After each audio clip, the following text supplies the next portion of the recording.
Shalom, shalom, and welcome.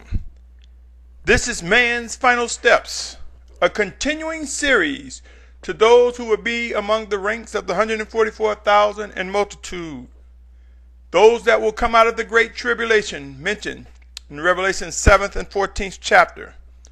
My name is Symmanayah, and today is December 25th.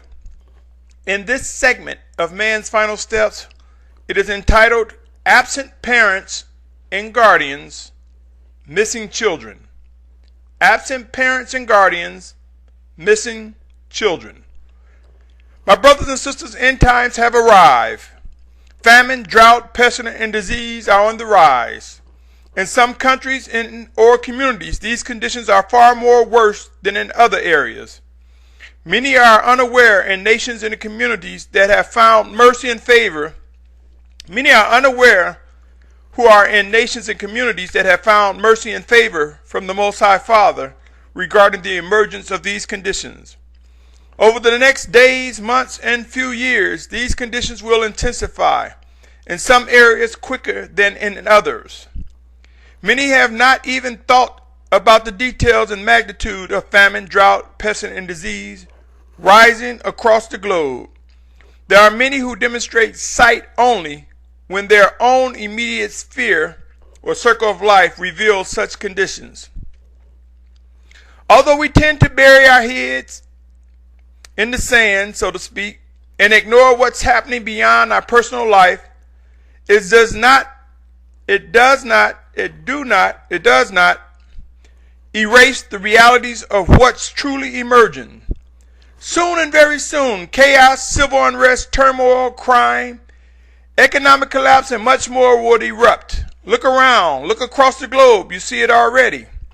We will then see massive populations reacting blindly as to what must be done.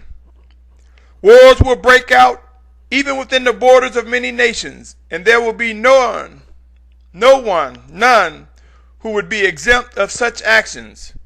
When these times become intense, we will witness conditions where absent parents and guardians and missing children will become common. Fears and emotions of every type will surface among both sides, the parents and guardians, as well as among the children. Although we claim to be strong in our belief, for some reason our trust in the Most High Father will be minimum during the initial state of the conditions as they emerge before us regarding absent parents and guardians and missing children. Allow me to share the following. Matthew 10:34-38 reads as follows. Do not think that I have come to bring peace on earth. I did not come to bring peace but a sword. For I have come to bring division, a man against his father, a daughter against her mother, and a daughter-in-law against her mother-in-law. And a man's enemies are those of his own household. He who loves father or mother more than me is not worthy of me, and he who loves son or daughter more than me is not worthy of me. And he who does not take up his stake and follow after me is not worthy of me. Luke 14:26 and 27. What I just read was Matthew's 10th chapter, verses 34-38. Luke 14th chapter, verse 26 and 27 reads, If anyone comes to me and does not hate his father and mother and wife and children and brothers and sisters, and his own life too, he is unable to be my taught one. And whoever does not bear his stake and come after me is unable to be my taught one. Allow me to acknowledge, my brothers and sisters, I am aware of Exodus 20:12, one of the commandments which specifically say, respect your father and your mother, so that your days are prolonged upon the soil which Yahuwah your Elohim is giving you. I am also aware of Matthew 15:4 says, For Elohim has commanded, saying, respect your father and your mother, and he who curses father and mother, let him be put to death. My brothers and sisters, let us be mindful of the entire scriptures. Let us come to understand the words that are written. It will be wise to seek the life in the written text in order to keep the scriptures whole. If our mother, father, brother, sister, child, and or any other person exhibit wickedness, then I submit to you it is no more them, but he who is and has overtaken them.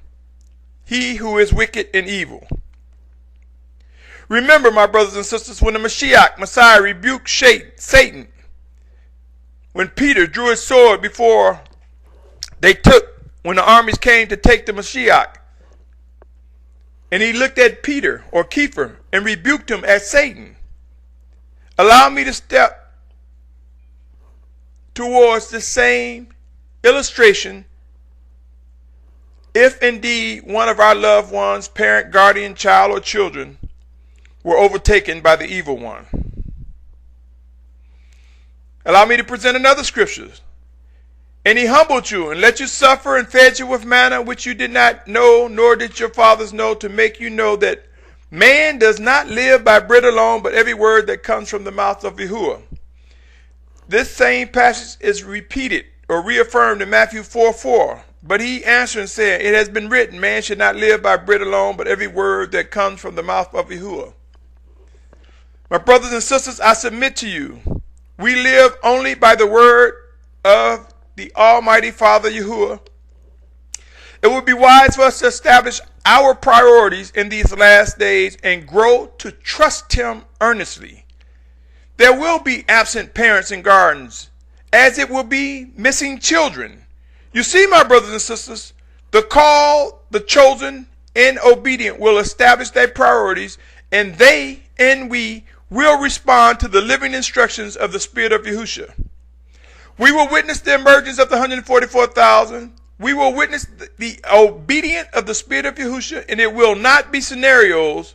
It will not be scenarios where this prophecy is blocked from being fulfilled because some parent or guardian failed to give permission to their child to participate. You will not see this. Also, vice versa. There will not be any children who will stop the parents or guardians from participating in the fulfillment of prophecies. I realize these may be some unsettling words, but they are real and true. Search the scriptures. They bear record of this message. The time has come to have conversations with parents, guardians, and children. It's time to have these conversations regarding being tasked to participate in scripture fulfillment.